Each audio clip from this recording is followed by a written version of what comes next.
السلام علیکم ورحمۃ اللہ وبرکاتہ۔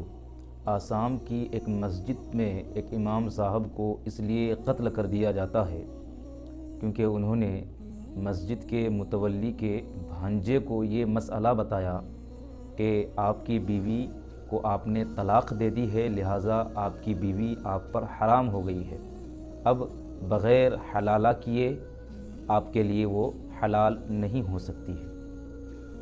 یہ حضرت علامہ و مولانا تہذیب الاسلام صاحب قبلہ شہید رحمۃ اللہ علیہ، جو ضلع پورنیہ بہار کے رہنے والے تھے، آسام کی ایک مسجد میں امام تھے۔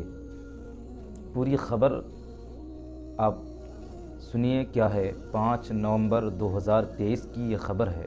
قاتل کا نام ابراہیم بتایا جاتا ہے۔ اس نے خود اپنا جرم قبول کیا ہے۔ خود قاتل نے یہ بیان دیا ہے کہ صبح سویرے امام صاحب قبلہ اذان فجر پڑھ کر مصلی میں بیٹھے ہوئے تسبیح و تحلیل میں مشغول تھے۔ میں خنجر خونخوار، جسے عام بول چال میں کتا کہتے ہیں، جس سے بڑے جانوروں کی ہڈی کاٹی جاتی ہے، اس خنجر کو لے کر مسجد کے اندر آیا اور پیچھے سے گردن پر زوردار وار کیا، جس سے تل ملا کر کھڑے ہو گئے۔ مسجد میں 3 دروازے ہیں، وہ دوسرے دروازے سے نکلنا چاہتے تھے کہ میں نے پھر دوسرا وار کیا۔ امام صاحب نے روکنے کی کوشش کی، جس سے ان کا ہاتھ کٹ گیا۔ وہ ادھر ادھر جان بچانے کے لیے بھاگ رہے تھے کہ میں نے تیسرا وار کیا، جس سے ان کی ناک کٹ گئی۔ اب ان کی چیخ مزید بلند ہونے لگی۔ میں نے آگے بڑھ کر ان کا گلا ریت دیا، پھر وہ ہمیشہ کے لیے خاموش ہو گئے۔ اس حیرت انگیز حادثے کو سننے کے بعد دل بے ساختہ کہہ اٹھتا ہے، ایک میں ہی نہیں دیکھ کے حیران ہے زمانہ، جو ڈھائے گئے تجھ پہ ستم حضرت تہذیب۔ شہادت کی وجہ جو اس نے بتائی، پولیس تفتیش کے لیے آئی اور پوچھی کہ آپ میں سے کسی نے امام صاحب کو قتل کرتے ہوئے دیکھا ہے؟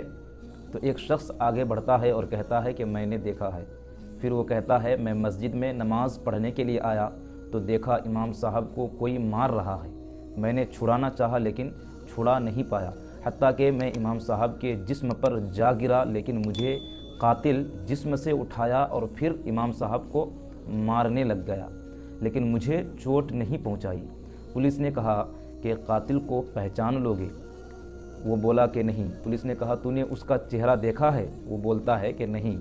پولیس پھر کہتی ہے کہ اس کا چہرہ ڈھکا ہوا تھا یا نہیں؟ وہ کہتا ہے کہ چہرہ ڈھکا ہوا نہیں تھا۔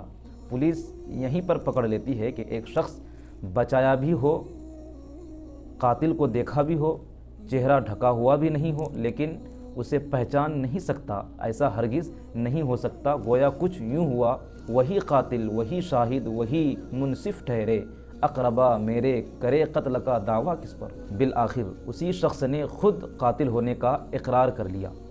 قاتل ابراہیم سے پوچھا گیا کہ تو نے اتنا بڑا قدم کیوں اٹھایا؟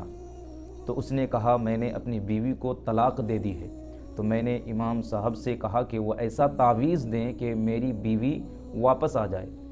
تو امام صاحب نے کہا کہ تو نے اسے طلاق دے دی ہے، اب وہ تعویذات کے ذریعہ حلال نہیں ہو سکتی ہے، حلالہ کے بعد ہی تیرے لیے حلال ہوگی۔ اسی پر امام صاحب سے بحث چھڑ گئی، جو دیر رات تک چلتی رہی۔ میرا کہنا تھا کہ میری بیوی میرے پاس آنی چاہیے بغیر حلالہ کے، لیکن امام صاحب بارہا منع کرتے رہے، تو میں نے ان کو دھمکی دی کہ میں آپ کو جان سے مار دوں گا، اور مجھے ایک جنون سوار ہو گیا کہ میں غصے میں دھت تھا۔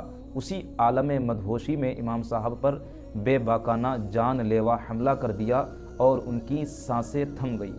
روداد رقم کیسے کروں اے میرے ہمدرد، لکھتے ہوئے روتا ہے قلم حضرت تہذیب۔ شہید موصوف علیہ الرحمہ کے لخت جگر، نور نظر، لائق و فائق پیسر مولانا حسنین علیمی صاحب قبلہ دامت ظلہ العالی نے بیان کیا کہ والد گرامی وقار میرے خواب میں تشریف لائے اور مجھ سے فرمایا کہ بیٹا، مجھے 2 لوگوں نے مل کر گھسیٹ کر مارا ہے۔ ناظرین بتاتے ہیں کہ حضرت کی انگلیوں میں گھسیٹے جانے کا نشان بھی موجود تھا۔ نیز نصیحت فرمائی کہ بیٹا، اپنی نگاہیں نیچی رکھنا۔ اللہ تبارک و تعالی تمام امت مسلمہ کی حفاظت فرمائے اور بالخصوص ائمہ مساجد کی حفاظت فرمائے اور ایسے بد باطن اور خبیث الناس اخبث الناس لوگوں کے شر سے تمام امت مسلمہ کی حفاظت فرمائے۔ لیکن ایک بات یہ کہنا چاہتا ہوں کہ کیا اب مساجد کے ائمہ بھی مساجد میں سلامت نہیں رہیں گے؟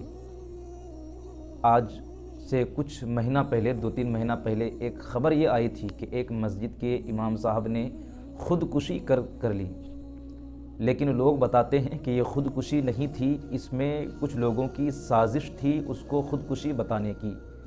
اس میں بھی وہی حال تھا، یعنی کسی نے اس امام صاحب کا بھی قتل کر دیا تھا اور لوگ اس کو خودکشی کا نام دے رہے تھے۔ اللہ تبارک و تعالی اس قوم کو ہدایت عطا فرمائے۔ ایک بات یاد رکھیں کہ اگر ایسا ہی چلتا رہا کہ علماء ائمہ اگر سلامت نہیں رہیں اپنے ہی قوم کے ہاتھوں، تو آپ ایک بات یاد رکھیے گا کہ یہ نسل تو چلے گی آپ کی، لیکن اس نسل میں کوئی امام، کوئی عالم، کوئی حافظ نہیں رہے گا۔ السلام علیکم ورحمۃ اللہ وبرکاتہ۔